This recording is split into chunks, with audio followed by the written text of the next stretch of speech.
us now is Brittany Ghiroli. Brittany, of course, works for MLB.com covering the Orioles on a regular basis. How about Brad Brock with his recent surge? Now, he's gotten back on track, it seems like. He really has, Tom. And what I like is he kind of admitted, hey, I got in my head. And I think people kind of forget that so much of this game is mental. So when you're a reliever, if you're not going well, you know you're not going well. And as Orioles manager Buck Showalter said yesterday, look, these guys are human.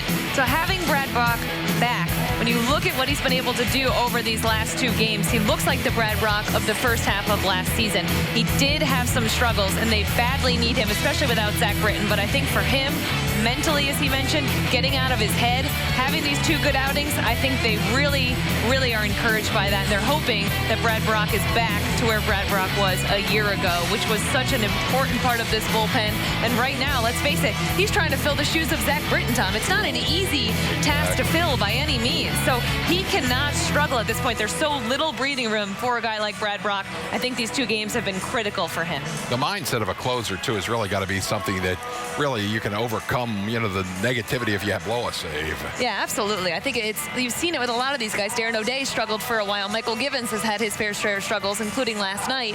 I think if you're a reliever, you really have to find a way to get out of your own head and say, all right, you know what?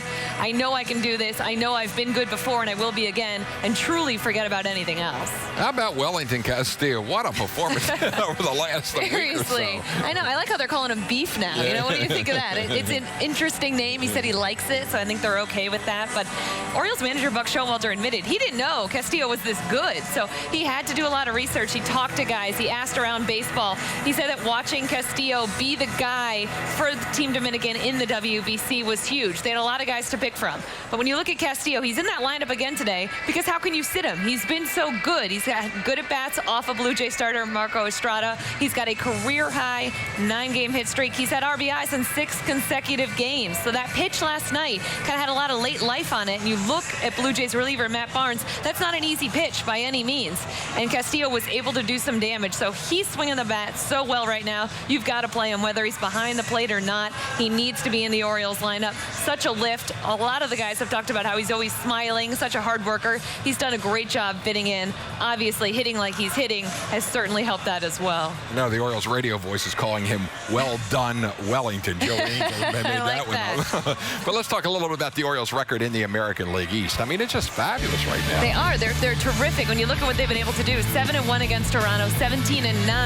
That winning percentage, 6.54. And this is huge. These are teams they're going to play time and time again, Tom. Obviously, you'd like to win against everybody, but being the leader in the division, and the Yankees have gone through a little bit of a recent slide here, as has Boston. So I think for the Orioles, when you look at the schedule, such a strong strength of schedule, especially that month of April, they've been terrific. You can't really ask for much more than what they've been able to do. Now, the Orioles have made a roster move for today's game, which is highly unusual, but anyway. Imagine that. Paul Janisch is here. Explain what's going on.